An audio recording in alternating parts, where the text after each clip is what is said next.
Assalamualaikum warahmatullahi wabarakatuh. Perkenalkan, nama saya Rizky Aulia dengan nomor BP 19 11 07 20 24. Di sini saya berasal dari kelas 2B D4 Teknik Telekomunikasi. Di sini dosen pembimbing saya dalam mata kuliah Elektronika Komunikasi yaitu Bapak Aprinal Adila STMkom dan Bu Dery Lantika Herda STMkom. Di sini saya berasal dari Politeknik Negeri Padang. Di sini saya ingin mempresentasikan laporan simulasi pemancar dan penerima frekuensi modulation atau FM. Pada simulasi kali ini saya menggunakan aplikasi uh, LabVIEW untuk sebagai simulasi pemancar dan penerima frekuensi modulation.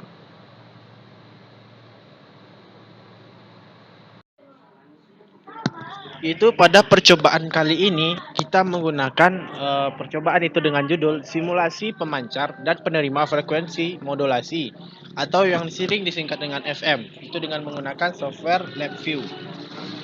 Di sini tujuan percobaannya itu agar yang pertama itu agar kita mampu mengoperasikan software LabVIEW dalam pembuatan simulator sistem pemancar dan penerima frekuensi modulation atau FM.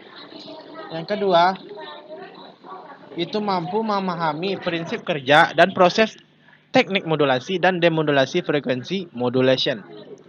Kemudian yang ketiga itu agar kita dapat mengamati pengaruh atau hasil sinyal output yang diperoleh jika informasi itu berupa sinyal output sinusoidal atau suara terkena noise AWGN maupun tidak terkena noise AWGN. Dan keempat, agar kita dapat menganalisa yang sinyal yang dikirim dan diterima serta pengaruh sinyal pada kanal AWGM itu additive white Gaussian noise.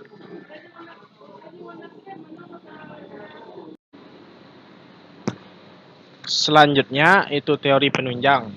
Di sini teori penunjang kita mulai dari pengertian frekuensi modulation atau di sini sering disingkat dengan FM. Itu adalah proses penumpangan sinyal. Itu penumpangan ini disebut dengan modulasi, yaitu penumpangan. Itu sinyal dari sinyal informasi pada sinyal pembawa atau sinyal pembawa ini disebut dengan sinyal carrier. Jadi dalam FM itu bentuk sinyal pembawa atau disebut dengan sinyal carrier itu gelombangnya mengikuti perubahan sinyal informasi. Jadi jika sinyal pembawa itu diselipkan, maka frekuensi gelombang pembawa itu akan naik menuju harga maksimum ke arah positif. Kemudian frekuensi gelombang akan membawa pembawa itu akan turun kembali menuju nilai frekuensi asli sesuai dengan nilai amplitudo sinyal pemodulasi yang akan menuju 0. Berikut ini adalah blok diagram modulasi FM. Itu prinsip kerjanya itu seperti berikut. Itu mulai daripada blok diagram integrator. Di sini digunakan sebagai memperkuat sinyal arus searah atau DC dan juga itu arus bolak-balik atau AC. Itu kemudian lanjut ke pada blok narrowband phase modulator seperti berikut. Itu sinyal pemodulasi itu digunakan untuk membangkitkan sinyal FM atau frekuensi modulation. Dalam komunikasi radio, narrow band phase modulator atau sering disebut dengan saluran pita sempit itu adalah saluran di mana bandwidth pesan itu secara signifikan tidak akan melebihi bandwidth koherensi saluran. Itu disebut, itu artinya adalah bahwa saluran yang dipertimbangkan itu cukup sempit sehingga respon frekuensinya dapat dianggap konstan. Oleh karena itu, bandwidth pesan itu akan lebih kecil dari bandwidth koherensi saluran. Itu mulai selanjutnya dari pemancar modulasi itu akan menghasilkan deviasi fasa maksimum yang sangat besar digunakan dalam hubungan sebagai amplitude yang konstan. Hasil amplitude itu konstan ini berisi pembawa dan komponen-komponen sinyal informasi atau sinyal saluran yang dapat ditransmisikan.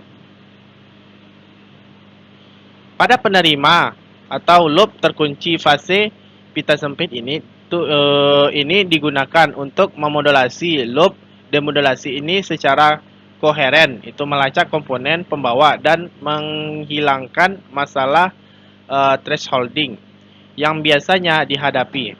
Thresholding itu merupakan batasan yang diberikan pada sinyal yang muncul saat sinyal telah melalui batasan sinyal tersebut itu sendiri. Sinyal yang masuk pada selang threshold tersebut akan masuk ke dalam perhitungan. Itu pada blok diagram frekuensi multiplier itu ada pengali frekuensi adalah rangkaian elektronik yang menghasilkan sinyal keluaran yang frekuensi keluarannya itu merupakan pembentuk dari frekuensi masukan.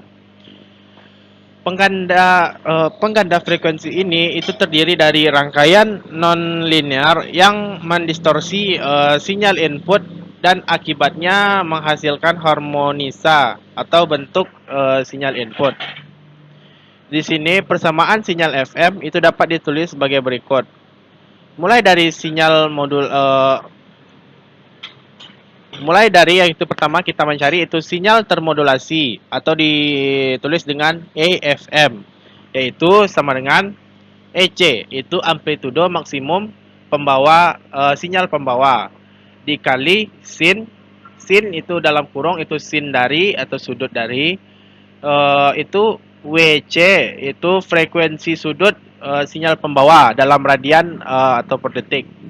Kemudian ditambah dengan indeks modulasi atau ditulis dengan MF itu dan dikali dengan sin dari WM, yaitu frekuensi sudut sinyal pemodulasi, itu juga dalam radian per detik. Seperti gambar di bawah ini sesuai dengan namanya, yaitu sinyal FM itu akan mengalami perubahan pada frekuensinya, sedangkan amplitudenya itu akan konstan. Dan itu terbukti jika kita beri garis lurus, garis potong lurus itu pada masing-masing bukit dan lembahnya. Dan kita pantulkan saja dari sinyal informasi ke sinyal output FM, yang mana apabila sinyal informasinya itu naik, maka yang terjadi pada output sinyal FM itu akan merapat, akan saling merapat gelombangnya. Kemudian apabila sinyal informasinya itu menurun atau menuju puncak negatif, yang terjadi pada sinyal output FM itu merenggang. Dan begitu juga sebaliknya, jika dia naik itu merapat dan seterusnya itu merenggang. Dan dari sini kita sudah terbukti bahwa FM itu akan mengalami perubahan pada frekuensinya, sedangkan amplitudenya itu akan konstan dan tidak akan berubah. Dan sinyal termodulasi frekuensi itu ditunjukkan oleh gambar 2.8, bagian paling bawah dari gambar itu terlihat bahwa sinyal FM itu akan mengalami frekuensi yang berubah sesuai dengan perubahan sinyal message. Yaitu modulasi frekuensi itu merupakan proses modulasi yang bersifat non-linear. Itu akibatnya itu tidak seperti pada modulasi amplitudo, itu spektrum dari sinyal FM itu tidak dapat dinyatakan secara sederhana, itu menyangkut hubungannya dengan sinyal pemodulasi atau message. Itu FM itu memiliki rentang frekuensi itu antara 88 MHz sampai 108 MHz. Sehingga itu dikategorikan sebagai very high frekuensi. Sedangkan panjang gelombangnya itu adalah di bawah 1000 kHz, sehingga jangkauan sinyalnya itu tidak jauh. Modulasi frekuensi itu memiliki bandwidth yang lebih besar daripada modulasi amplitudo, sehingga itu bisa menghasilkan suara stereo yang menyatu beberapa saluran audio pada satu gelombang carrier. Itu frekuensi modulation itu memiliki keuntungan dibanding AM, yaitu lebih tahan terhadap gangguan atau yang sering disebut dengan noise. Sehingga dipilih sebagai modulasi standar untuk frekuensi tinggi, sehingga potensi gangguan itu jauh lebih kecil karena kualitasnya itu lebih baik dan daya yang dibutuhkan itu juga lebih kecil. Baik, selanjutnya itu demodulasi FM. Itu demodulasi merupakan kebalikan dari modulasi, yang berarti pemisahan sinyal informasi dari sinyal carrier atau sinyal pembawa menjadi ke bentuk semula. Modulasi adalah itu proses reversible yang mana diekstraksi pesan dari bentuk gelombang bantalan informasi yang dihasilkan oleh modulator diakomodasi oleh demodulator. Untuk jenis modulasi tertentu, parameter yang paling penting dari modulator demodulator adalah metode demodulasi. Ada berbagai teknik yang tersedia untuk demodulasi bentuk gelombang termodulasi tertentu, yaitu prosedur sebenarnya yang digunakan untuk menentukan kompleksitas equipment yang dibutuhkan dan akurasi demodulasi. Berikut ini adalah blok dari demodulasi FM atau frekuensi modulator. Itu secara umum prinsip kerja dari demodulator FM itu terdiri dari yang namanya blok limiter, diskriminator atau diferensiator, di mana detektor terselubung dan DC blocking. Blok limiter itu memiliki fungsi untuk memberikan keluaran berupa sinyal dengan nilai amplitudo yang konstan terhadap nilai threshold tertentu. Blok diskriminator atau diferensiator itu berfungsi untuk memindahkan sinyal message atau MT pada terselubung sinyal. Sinyal keluaran blok diskriminator itu merupakan input detektor terselubung. Detektor terselubung ini berfungsi untuk mendapatkan selubung sinyal. Komponen sinyal output detektor terselubung itu terdiri dari dua komponen. Yang pertama itu komponen sinyal DC, yang kedua sinyal informasi. Yang mana komponen sinyal DC itu dapat dihilangkan dengan melewatkan sinyal pada blok DC blocking sehingga didapatkan keluaran sinyal informasi. Selanjutnya itu indeks modulasi. Pada modulasi, frekuensi sinyal itu sinyal pembawa itu diubah-ubah sehingga besarnya sebanding dengan besar amplitudo sinyal pemodulasi sehingga laju perubahan frekuensinya sama dengan frekuensi sinyal pemodulasi. Semakin besar amplitudo sinyal pemodulasi, maka semakin besar pula frekuensi sinyal termodulasi FM. Itu besar selisih antara frekuensi sinyal termodulasi FM pada suatu saat dengan frekuensi sinyal pembawa disebut dengan defisiasi. Deviasi itu frekuensi maksimum didefinisikan sebagai selisih antara frekuensi sinyal termodulasi tinggi dengan terendahnya. Indeks modulasi FM atau beta itu merupakan perbandingan antara deviasi frekuensi maksimum dengan frekuensi sinyal pemodulasi. Yang mana itu dapat dirumuskan itu dengan beta. Untuk mencari beta yaitu delta itu yaitu defisiasi frekuensi maksimum itu dibagi dengan FM atau frekuensi maksimum sinyal pemodulasi. Yang mana beta atau MF itu sering disebut dengan indeks modulasi FM. Selanjutnya yaitu kanal AWGN atau Additive White Gaussian Noise. Noise adalah sinyal yang tak diinginkan yang muncul secara natural dalam sistem telekomunikasi dan elektronik. Sinyal noise ini mempunyai frekuensi dan amplitudo yang secara acak. Noise terdapat di perangkat elektronik maupun di media transmisi. Noise merupakan sinyal tambahan yang tak diinginkan, sehingga bisa menyebabkan kesalahan transmisi data dan dapat mengakibatkan lambatnya suatu pengiriman pertukaran data atau informasi. Apabila sinyal informasi yang terkirim terkena noise, maka akan mengakibatkan sinyal berubah dari bentuk aslinya. Pada sistem komunikasi umumnya digunakan kanal gelombang kontinu. Itu kanal ini merupakan kanal analog yang melewatkan sinyal-sinyal kontinu yang dihasilkan oleh sumber. Pada kanal kontinu, sinyal yang ditransmisikan mendapatkan beberapa gangguan yang disebabkan oleh karakteristik kanal yang tidak linear. Kanal juga memberikan redaman yang melemahkan amplitudo sinyal. Selain itu, adanya noise juga menimbulkan kerusakan pada sinyal. Semua pengaruh tersebut mengakibatkan munculnya perbedaan antara sinyal yang dikirim dan sinyal yang diterima, sehingga cenderung menimbulkan kesalahan dalam transmisi data. Pada sistem modulasi itu memerlukan adanya media transmisi. Dalam hal ini, media transmisi yang digunakan itu adalah kanal AWGN. Kanal AWGN itu umumnya digunakan pada sistem komunikasi analog. Kanal ini merupakan kanal analog yang melewatkan sinyal-sinyal kontinu. Kanal AWGN dapat digambarkan pada gambar berikut ini, yaitu mulai dari STX itu akan berlanjut menjadi SRX, itu sebelumnya akan ditambahkan dengan NT.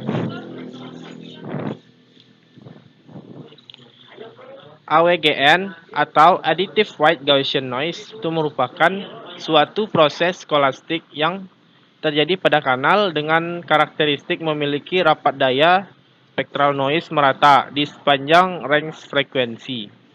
AWGN itu mempunyai karakteristik itu respons frekuensi yang sama di sepanjang frekuensi dan variannya, dan sama dengan 1. Pada kanal transmisi selalu terdapat penambahan derau yang timbul karena akomodasi derau termal dari perangkat pemancar. Kanal transmisi dan perangkat penerima itu derau yang menyertai sinyal pada sisi penerima dapat didekati dengan model matematis statistik AWGN. Secara umum, kanal AWGN itu memiliki sifat-sifat sebagai berikut. Itu mulai dari yang pertama, itu kanal menyediakan transmisi bebas error dalam bandwidth B dengan memberikan penguat untuk menangani rugi-rugi dari transmisi tersebut. Kemudian yang kedua, kanal itu membatasi input dari sumber sebagai sinyal pita terbatas dengan daya rata-rata itu S. Kemudian sinyal yang diterima pada tujuan terkontaminasi oleh penyumlah dengan white Gaussian noise itu atau NT dengan bandwidth B itu, dan daya noise itu disebut dengan N. Dengan sebagai berikut, dengan N adalah kerapatan spektral daya noise. Jadi untuk mencari daya noise itu dari N itu spektral daya noise itu dikali dengan bandwidth. Yang keempat itu sinyal dan noise itu bersifat independen, sehingga untuk mencari nilai R itu R sama dengan S tambah N. Selain itu, dengan adanya noise itu juga menimbulkan kerusakan pada sinyal. Itu semua pengaruh tersebut itu mengakibatkan munculnya perbedaan antara sinyal yang dikirim dan diterima, sehingga cenderung menimbulkan kesalahan dalam transmisi data. Selanjutnya, LabVIEW. LabVIEW adalah singkatan dari Laboratory Visual Instrument Engineering Workbench. Hampir sama dengan bahasa pemrograman yang biasanya digunakan seperti MATLAB, Visual Basic, C++, dan lain-lain. Tetapi aplikasi tersebut masih menggunakan text-based sebagai bahasa pemrogramannya. Sedangkan MATLAB itu berbasis on graphical based programming, yang mana programnya itu berbentuk blok-blok diagram, sehingga LabVIEW itu dikenal sebagai software yang bahasa pemrogramannya itu berbasis graphical programming. LabVIEW itu merupakan aplikasi pemrograman yang diproduksi oleh National Instrument dengan konsep yang berbeda. Misalkan saja itu dengan Visual Basic. Pada Visual Basic, programmingnya itu berdasarkan script atau tulisan yang kita ketik. Sedangkan pada LabVIEW, pemrogramannya dengan menghubungkan gambar-gambar atau blok-blok diagram. LabVIEW itu lebih fokus pada measurement atau testing. Jadi pemrograman LabVIEW itu juga virtual instrumentation, karena tampilan pada cara pengoperasian pemrograman yang dihasilkan mirip dengan instrumen sesungguhnya. LabVIEW itu mempunyai daftar perpustakaan atau library, contoh program aplikasi seperti data akuisisi, GPIB, atau disebut dengan General Purpose Interface Bus, dan kontrol instrumen serial, analisis data, presentasi data, dan penyimpanan data. Selain mempunyai library, LabVIEW juga mempunyai berbagai contoh yang terdapat dalam LabVIEW itu sendiri. Misalnya, konversi temperatur, menghitung volume suatu bangun, membuat database, dan lain-lain.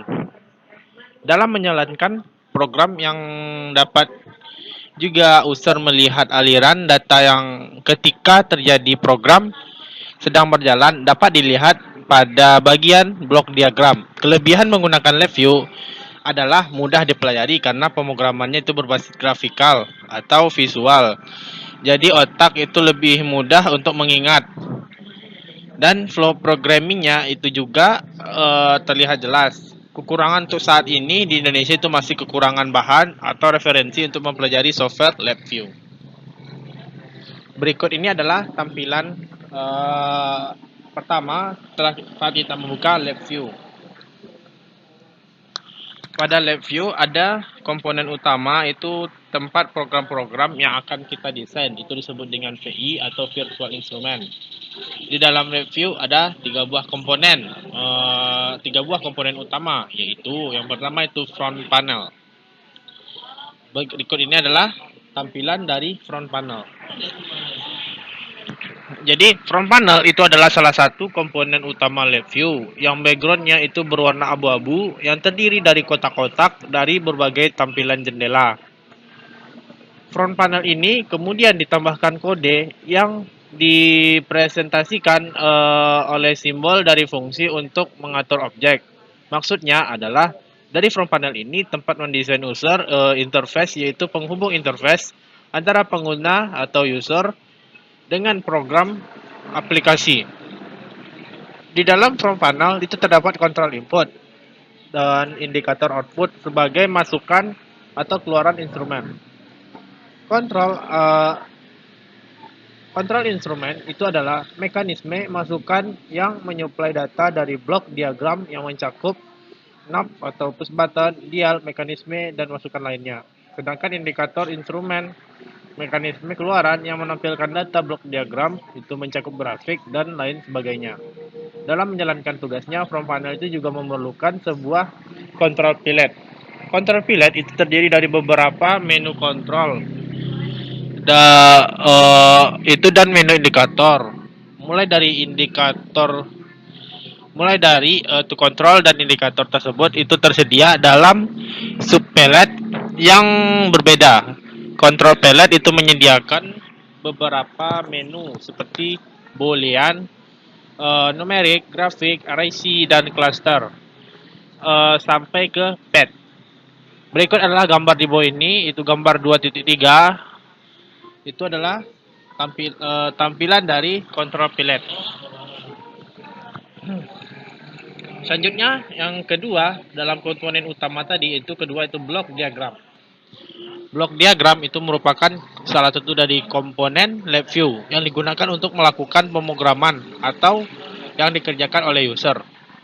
Di dalam jendela blok diagram ini terdapat search kode simbol yang digunakan untuk menulis perintah atau melakukan pemrograman dengan menyusun blok-blok diagram. Blok diagram di bagian di mana user itu menghubungkan komponen sehingga pemrograman dapat berjalan pada bagian ini, user juga dapat melihat aliran program berjalan. Berikut ini adalah tampilan dari blok diagram. Di dalam blok diagram itu tersedia function palette yang berfungsi sebagai fungsi-fungsi yang digunakan untuk memanipulasi input. Contohnya itu fungsi array, matematika, fungsi I/O, dan sebagainya. Klik kanan pada jendela blok diagram itu akan muncul palette function. Palette function ini hanya ada di jendela blok diagram. Palette ini itu digunakan untuk mengambil icon-icon pembantu program di blok diagram. Tersedia tombol search untuk membantu pencarian. Pada blok diagram, tool palette juga digunakan untuk mengatur dan menghubungkan icon gambar 10 untuk menunjukkan tampilan junction palette. Berikut adalah gambar dari junction palette. Yang ketiga itu tipe data. Dalam membuat sebuah program aplikasi virtual instrument, itu harus diperlihatkan tipe data tiap simbol agar data flow dapat berjalan dengan semestinya. Tipe data yang tersedia yaitu numerik, boolean, dan string. Tipe data itu dari sebuah simbol yang diketahui dari warna node atau warna kabel ketika dihubungkan pada simbol lainnya. Untuk tipe data numerik itu ditandai dengan warna oranye atau orange untuk bilangan float dan warna biru untuk bilangan integer. Tipe boolean itu ditandai dengan warna hijau dan tipe data string ditandai dengan warna merah muda. Selanjutnya kita langsung saja ke percobaan yang akan kita lakukan, itu mulai dari pengenalan bahan dan alat. Yaitu saat ini hanya menggunakan dua bahan dan peralatan, yaitu mulai dari laptop dan software LabVIEW karena kita hanya menjalankan virtualnya. Selanjutnya langkah percobaan. Pertama itu yang paling penting kita install software LabVIEW itu pada laptop. Kemudian setelah itu kita cari folder yang namanya simulator FM. Di laptop ada sendiri. Kemudian itu klik simulator, FM simulator. Nanti akan muncul seperti ini. Kemudian untuk menjalankan simulasi FM, silakan klik simbol yang berupa warna putih ini. Kemudian setelah ditekan itu akan muncul seperti di bawah ini. Setelah kita tekan itu akan berwarna hitam, tepat di bawah tulisan LabVIEW. Kemudian untuk keempat inilah kita akan memulai prakteknya. Yaitu pertama itu untuk percobaan keempat atau bisa disebut dengan langkah pertama atau percobaan pertama. Ini pertama kita disuruh untuk mengatur noise AWGN-nya, kita harus matikan dulu atau dalam kondisi off. Kemudian kita atur frekuensinya sebesar 1 kHz dengan amplitudenya yaitu 1 fpp dan berikan daya sinyal pembawa atau carrier itu sebesar 10 kHz dengan deviasi yaitu 5 kHz. Kemudian amati sinyal keluaran pemancar FM dan penerima FM dan kemudian spektrum frekuensinya, dan buktikanlah indeks modulasi yang dihasilkan dengan rumus dan bandwidth atau BW. Kemudian nomor 5 itu untuk percobaan selanjutnya atau percobaan kedua itu kita naikkan tegangan informasinya itu sebesar 5 fpp, 10 fpp, 15 fpp sampai 25 fpp. Kemudian kita amati sinyal-sinyal keluaran FM tersebut dan penerima FM, spektrum frekuensinya, dan perubahan dari kenaikan input informasi. Kemudian analisa. Yang keenam, data dengan sebagai percobaan ketiga itu data sesuai dengan langkah keempat itu deviasi frekuensinya ke 10 kHz, 15 kHz, 25 kHz sampai 75 kHz. Itu perhatikan apa yang akan terjadi, kemudian berilah analisa, serta buktikanlah indeks modulasi yang dihasilkan pada bandwidth. Dan yang terakhir, itu lebih simpel. Kita hanya mengulang dari langkah 4 tersebut sampai langkah 5. Tapi kita menghidupkan noise AWGN dan dalam kondisi on. Dan berikan noise tersebut itu sebesar 1 M, 50M, 75M, 100M, sampai 500M. Dan amatilah sesuai dengan langkah 4, 5, dan 6. Selanjutnya, data percobaan. Itu kita mulai saja ke percobaan pertama, itu terdapat pada langkah 4. Yaitu, sebentar, langkah...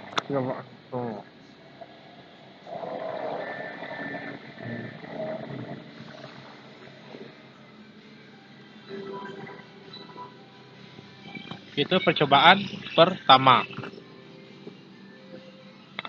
Di sini yang kita atur pada simulator FM-nya yaitu mulai dari tegangan informasi itu sebesar 1 fpp, kemudian frekuensi informasi itu sebesar 1 kHz, Setelah itu sinyal carrier-nya itu sebesar 10 kHz. Kemudian deviasinya kita atur juga sebesar 5 kHz. Dan setelah diatur akan muncul tampilan seperti ini. Mulai dari keluaran sinyal FM-nya, itu penerima sinyal FM dan spektrum frekuensi. Seperti inilah bentuk gelombangnya.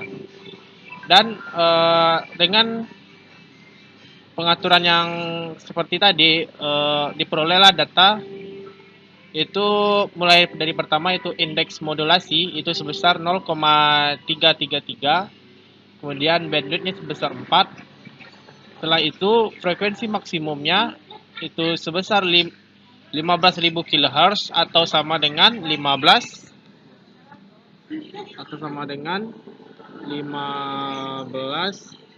MHz. Setelah itu 5.000 Hz itu sama dengan ini kilohertz ya. Kilohertz dan 5.000 kilohertz. Dan dapatkanlah seperti berikut ini. Selanjutnya langkah kelima atau percobaan kedua. Di sini yang kita atur itu tegangan informasinya saja, yaitu sebesar mulai dari 5 fpp, 10 fpp, 15 fpp, dan 25 fpp. Jadi jika yang kita atur yang pertama itu 5 fpp, maka keluaran sinyal FM-nya akan seperti ini. Mulai dari rapat, mungkin renggang, kemudian rapat lagi. Dan inilah seperti sinyal FM, penerima sinyal FM. Dan inilah bentuk frekuensi, spektrum frekuensinya. Dan inilah tampilan dari 10 fpp, 15 fpp, dan 25 fpp. Jadi semakin besar tegangan peak to peak-nya, maka keluaran sinyal FM itu makin lama itu akan semakin merapat, makin merapat. Dan kemudian bisa dilihat dari sinyalan FM-nya itu makin lama makin merapat juga, dan begitu juga dengan spektrum frekuensinya. Selanjutnya langkah ke-6 atau percobaan itu ketiga. Percobaan ketiga, yang mana itu kita mengikuti langkah keempat, yang mana kita telah diatur sesuai dengan langkah keempat, namun yang diubah itu saat itu adalah deviasi frekuensinya. Deviasi frekuensinya itu pertama dari 10 kHz, 15 kHz, 25 kHz, 50 kHz sampai 75 kHz. Dan seperti inilah tampilannya. Mulai dari keluaran sinyal FM-nya itu 10 kHz seperti ini, dan inilah bentuk 15 kHz, 25 kHz, 50 dan 75. Dan jika frekuensinya itu makin lama makin nambah, maka keluaran dari sinyal itu makin lama akan semakin merapat. Kemudian seperti itulah maka periode yang dihasilkan akan semakin kecil karena periode itu berbanding terbalik dengan frekuensi. Kemudian beginilah penerimaan sinyal FM-nya juga sama seperti tadi. Dan berikut adalah hasil yang diamati. Mulai dari 10 kHz kita akan mendapatkan MV-nya itu MF-nya itu sebesar 0,5, bandwidth-nya 60.000, frekuensi maksimumnya itu 20.000 Hz atau 20 kHz, dan frekuensi minimumnya itu 0 Hz sampai di 75 kHz. Seperti inilah tampilannya. Selanjutnya itu langkah ketujuh atau bisa disebut dengan percobaan keempat. Percobaan keempat. Di sini percobaan keempat ini kita mengulang semuanya dari percobaan 1 sampai 3 atau dari langkah 4 sampai 6. Di sini perbedaan dari percobaan sebelumnya itu percobaan sebelumnya kita mematikan AWGN-nya atau dalam mode off. Sekarang kita mengatur AWGM-nya ke dalam, kita aktifkan mode AWGM-nya atau meng-on-kannya dalam mode on. Jadi yang pertama itu percobaan keempat itu mengaktifkan mode AWGM. AWGM-nya itu kita on-kan pada pengaturan frekuensi yang telah kita atur itu 1 kHz. Kemudian itu dengan amplitudo 1 peak to peak dan sinyal carrier-nya itu 5 kHz. Dan seperti inilah tampilan penerimaan FM-nya setelah kita atur. Itu saat noise AWGM, yang dimana saat noise AWGM yang kita atur itu sebesar 1M, itu penerima FM-nya masih seperti dengan penerima FM pada percobaan keempat, percobaan pertama atau langkah keempat. Dan di sini agak mengalami sedikit gangguan, itu karena mendapatkan sedikit noise. Namun ketika kita lihat di selanjutnya itu di 50M itu sudah mulai hancur bentuk dari, sudah mulai terganggu bentuk dari gelombang penerima FM tersebut. Jadi bisa disimpulkan itu sekitar 25 ke bawah atau 50 ke bawah itu gelombang pada penerima FM di percobaan pertama itu mengalami tidak terlalu mengalami gangguan, dan jika sudah 50 M AWGN itu akan mengalami gangguan sehingga tidak jelas lagi bentuk asal dari gelombang tersebut. Selanjutnya mencobakan pada percobaan kedua, yaitu pada langkah kelima. Itu dimana saat AWGN on itu pada saat itu kondisi seperti A, tetapi tegangan informasinya dinaikkan dari 5 peak to peak, 10 peak to peak sampai 25 peak to peak. Dan bisa dilihat lagi jika sebesar 1 AWGM itu belum terlalu mengganggu gelombang tersebut. Dari 5 peak to peak, 10 peak to peak, 15, bahkan di 25 masih sama dengan gelombang sebelumnya. Dan jika lebih dari 50, disitulah gelombangnya sudah mulai hancur, sudah banyak gerakan, sudah banyak noise-nya, dan tidak seperti bentuk semulanya. Dan selanjutnya itu yang ketiga atau yang C ini, kita AWGM itu mode on itu dengan pengaturan deviasi frekuensinya itu sebesar 10 kHz, 15 kHz, 25 kHz sampai 75 kHz, di mana kita pakai ini pada percobaan ketiga atau langkah ke-6, yang mana sama seperti tadi itu saat AWGN dipasang 1M sebesar 1M itu tidak terlalu mengganggu, dan ketika lebih dari 50 maka bentuk gelombangnya sudah tidak ada lagi, sudah mulai hancur dan sudah tidak jelas dan akan mengalami gangguan. Bisa dilihat dari 10 peak to peak, 15, 25 sampai 50.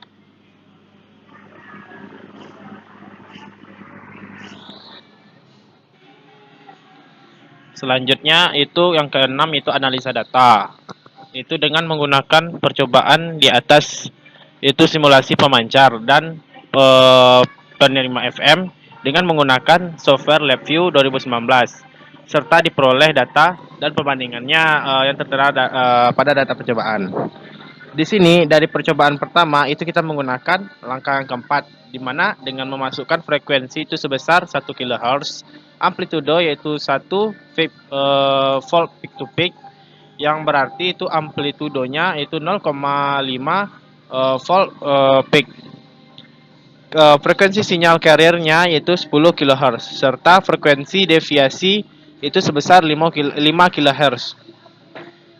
Selanjutnya itu tampilan pada LabVIEW itu akan dijalankan, yaitunya sinyal carrier itu memiliki gelombang yang mengikuti perubahan sinyal informasi dengan periode pada sinyal carrier yang lebih besar daripada sinyal pembawa. Untuk sinyal keluaran FM itu memiliki amplitude yang konstan dengan frekuensi gelombangnya yang berubah sesuai dengan perubahan sinyal informasi. Selanjutnya, sinyal pemodulasi yaitu sinyal penerima FM atau sinyal penerima FM itu dari data percobaan dilihat bahwa gelombang sinyalnya itu memiliki patah-patahan. Demodulasi sendiri itu digunakan sebagai pemisah antara sinyal informasi dari sinyal carrier menjadi bentuk semula atau bisa dibilang kebalikan dari modulasi. Dan untuk membuktikan indeks modulasi dan bandwidth pada simulasi dan teorinya, indeks modulasi sendiri adalah perbandingan antara deviasi frekuensi maksimal dengan frekuensi sinyal pemodulasi. Di mana deviasi frekuensi maksimum itu ialah selisih antara frekuensi sinyal termodulasi tertinggi dengan terendah. Untuk itu dapat dibuktikan secara sistematis itu sebagai berikut. Secara teori untuk percobaan keempat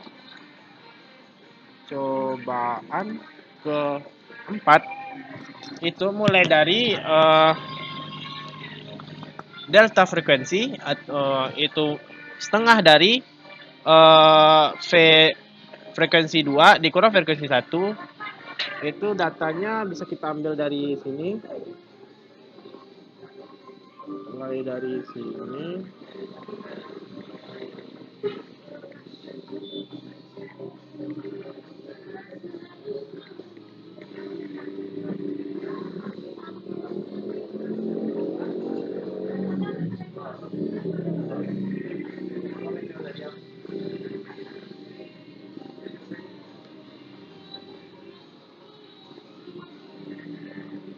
Itu bisa diketahui itu tegangan informasi A atau sebesar 1 V peak to peak. Frekuensi informasi itu sebesar 1 kHz. Kemudian sinyalnya 10 kHz. Kemudian deviasinya sebesar 5 kHz. Dan untuk hasilnya kita bisa bandingkan dan kita cari sendiri. Itu mulai dari hasil ini. Oke.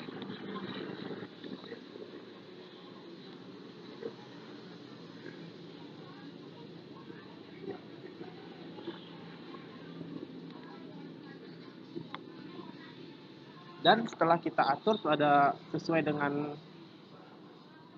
percobaan yang keempat itu dengan tegangan seperti ini, maka hasil yang didapatkan itu mulai dari indeks pemodulasi atau disebut dengan MF itu sebesar 0,333, itu bandwidth sebesar 4, frekuensi maksimum sebesar 15.000 Hz atau 15 kHz, kemudian frekuensi minimum itu 5.000 Hz atau 5 kHz. Jadi untuk V2-nya itu 15.000 kHz, itu dikurang dengan 5 kHz. Jadi 15 kurang 5 itu 10 dan dibagi 2 sehingga dapat 5 kHz. Kemudian untuk mencari indeks modulasi itu mulai dari yang kita dapatkan dari delta frekuensi itu selisih dari frekuensi tersebut itu 5 kHz dibagi FM itu frekuensi maksimum atau frekuensi terbesar saat itu. Jadi frekuensi tulisan saat itu yaitu 15 kHz. Jadi 5 dibagi 15 kHz itu sebesar 0,333. Kemudian untuk mencari bandwidth itu sama dengan 2 dibagi beta ditambah 1. Kemudian semuanya itu dikali dengan frekuensi maksimum. Jadi yang kita dapatkan itu untuk dapatkan bandwidth itu 2 dikali 0,33 itu sebagai beta. Kemudian ditambahkan dengan 1 dan semuanya dikalikan dengan 15.000 Hz. Itu nanti akan dapat 39.990. Itu atau disetarakan akan dapat 40.000. Dan seginilah dapat bandwidthnya. Maaf ini salah ketik.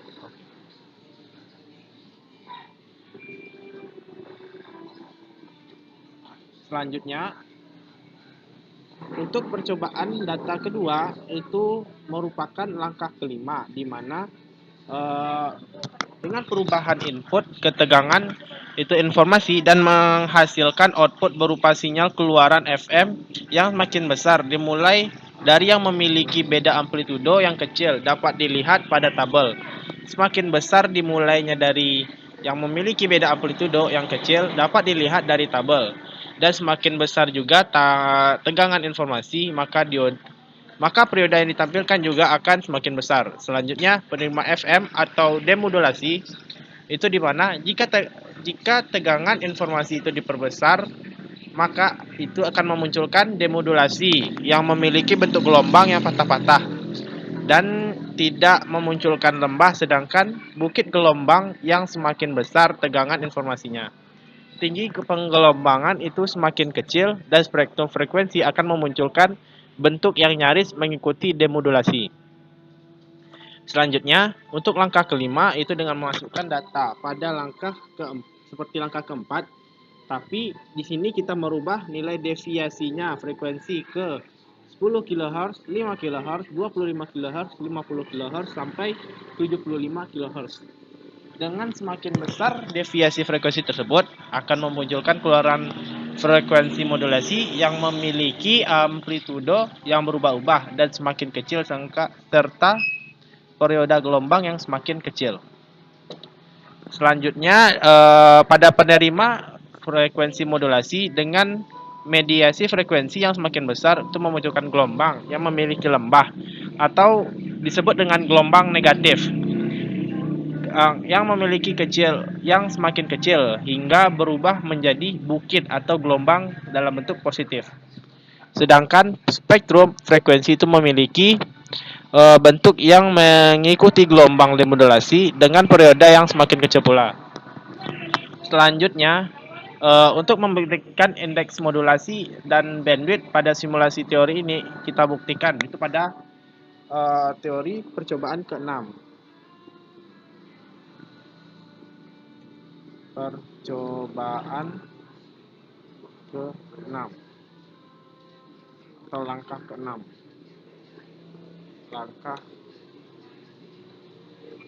Percobaan langkah 6. Itu mulai dari kita mencari frekuensi itu 10 kHz. Setelah kita lihat data yang kita dapatkan saat kita dapatkan, kita hanya mengambil dua ini saja sebagai contoh.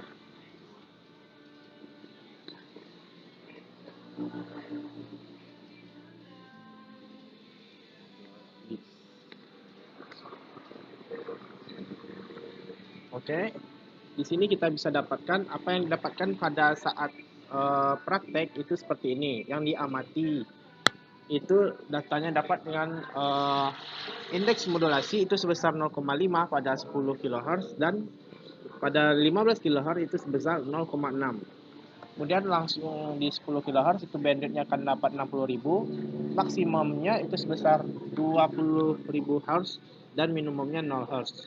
Sedangkan pada 15 kHz itu sebesar 25 dan minimumnya itu negatif 5.000 Hz.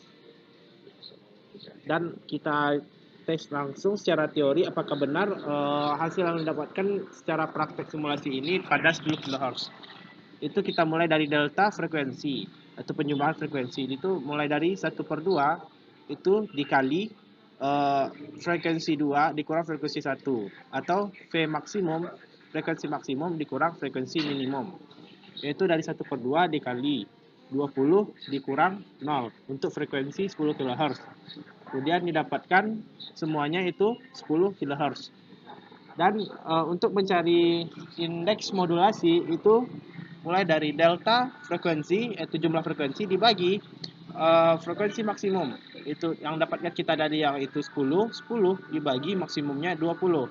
20 akan dapat 0,5. Kemudian bandwidthnya 2 dikali untuk mencari beta itu sama dengan indeks modulasi. Indeks modulasi itu sebesar 0,5 ditambah 1. Jadi 0,5 tambah 1 itu 1,5 dikali 2 3 dikali 20 kHz dapat 60.000 kHz.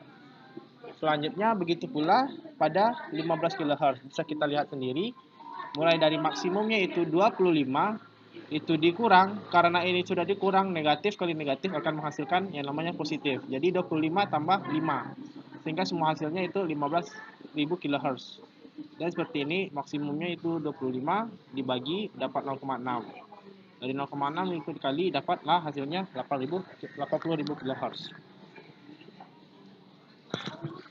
selanjutnya kita langsung ke langkah ketujuh, di mana kita itu mengulang kembali semuanya dari percobaan langkah keempat sampai langkah keenam, sampai dengan mengaktifkan itu AWGM noise-nya. Dan dari itu dapat dilihat bahwa sebelumnya kita tahu gelombang yang dapat kita lihat itu saat AWGM tersebut aktif, hanya yang tidak mengalami perubahan, yang hanya mengalami sedikit perubahan, yaitu pada 1 m dari AWGN tersebut, hanya mengalami sedikit gangguan pada gelombangnya. Dan jika lebih dari 50 itu lebih parah, karena semakin besar noise-nya akan semakin memperteruk atau memperburuk keadaan yang terjadi pada gelombangnya. Dan di situ datanya kalau dituliskan dapat itu saat AWGM 0, sinyal output itu tidak ada yang berubah dengan AWGM off atau berubah sedikit saja. Itu kalau sinyal penerima itu terjadi pergerakan gelombang, namun bentuknya masih mengikuti gelombang AWGM off tersebut dan hanya sedikit. Dan spektrum frekuensi itu, domain frekuensi itu tidak berubah, dan power frekuensi itu juga tidak berubah. Dan saat 50 m AWGN itu terdapat saat sinyal output itu terdapat pergerakan gelombang sinyal yang terkena noise. Itu terjadi pergerakan yang cukup jelas pada gelombang pemodulasi, dan domain itu frekuensi sedikit pada noise dan tidak berubah. Begitu juga pada 75 m AWGM on. Begitu sampai itu makin lama makin berubah. Nah, sampai di 200. Yang mana di 200 itu sinyal output itu ada pergerakan di gelombang yang terkena noise, namun lebih kuat dan lebih besar dibandingkan AWGM on pada 100. Jadi, kesimpulannya untuk percobaan yang keempat, semakin besar AWGM aktif atau noise-nya itu ada, semakin besar juga gangguan yang terjadi pada gelombang tersebut, dan sehingga sinyal informasi yang dikirimkan oleh frekuensi tersebut makin tidak jelas. Begitu pula sampai seterusnya, sampai dari langkah 5 itu kita hanya sebentar. Oke, 100. Itu lanjut ke langkah kelima. Itu mulai dari 5 fpp. Itu mulai dari 1 m saat AWGM, sama seperti di langkah keempat. Kebanyakan itu tidak mengalami perubahan saat dimulai 1 m, dan lebih dari 50 m kita bisa lihat pasti sudah mulai terdapatkan pergerakan gelombang, itu sinyal yang terkena noise. Kemudian saat sinyal penerima itu terjadi, pergerakan itu cukup jelas pada gelombang pemodulasinya. Kemudian spektrum frekuensinya itu domain frekuensi itu sedikit pergerakan pada sinyal domain frekuensi yang terkena noise. Itu saat power frekuensi itu tidak berubah. Dan power frekuensi itu saat ada perubahan mungkin pada berarti sampai di 500. Di 500 pun juga tidak mengalami perubahan power frekuensinya. Jadi noise ini tidak mempengaruhi terhadap kekuatan frekuensi, namun mengganggu pada gelombang frekuensi tersebut. Selanjutnya langsung ke langkah 5 ke 6, yaitu terakhir. Kita mulai sama seperti dari sebelumnya, langkah 4, langkah 5, tetap di 1 AWGN itu tidak mengalami perubahan. Bisa kita lihat tidak ada pergerakan. Di saat 50 baru mulai ada terjadinya pergerakan, tetapi di output tidak ada perubahan, sama seperti AWGM off. Dan di sini juga tidak ada perubahan. Tidak ada perubahan. Oke, di sini terjadi perubahan. Sampai di bagian 500. Ketika diatur, itu sinyal output memang tidak ada mengalami perubahan, karena itu adalah demodulasi. Dan saat penerima itu terjadi pergerakan sinyal penerima, itu semakin tidak jelas. Dan di sini adalah kita dapatkan kesimpulannya,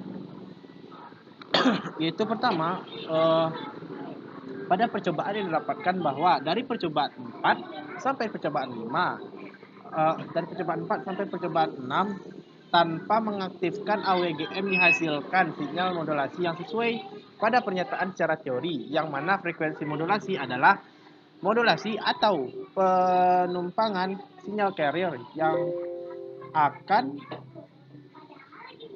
yang akan mengubah frekuensi sinyal pembawa, akan membawa frekuensi sinyal pembawa atau carriernya untuk sinyal keluaran FM. Memiliki amplitudo yang konstan dengan frekuensi gelombangnya berubah sesuai dengan perubahan sinyal informasi. Kemudian yang kedua itu adalah noise. Noise adalah sinyal yang tidak diinginkan. Itu muncul secara alami atau secara tiba-tiba. Yang mana noise ini selalu menyebabkan yaitu kesalahan pada transmisi data yang mengakibatkan suatu kekacauan pada gelombang tersebut dan mengakibatkan lambatnya suatu pengiriman pertukaran data atau informasi. Pada data percobaan ketujuh itu dengan meniru atau mengulang semuanya dari percobaan keempat sampai percobaan keenam.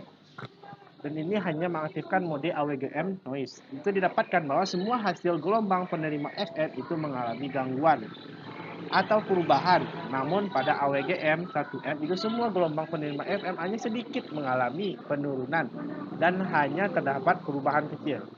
Dan dari sini kita dapat mengetahui bahwa salah satu keunggulan modulasi FM itu adalah lebih tahan dari noise.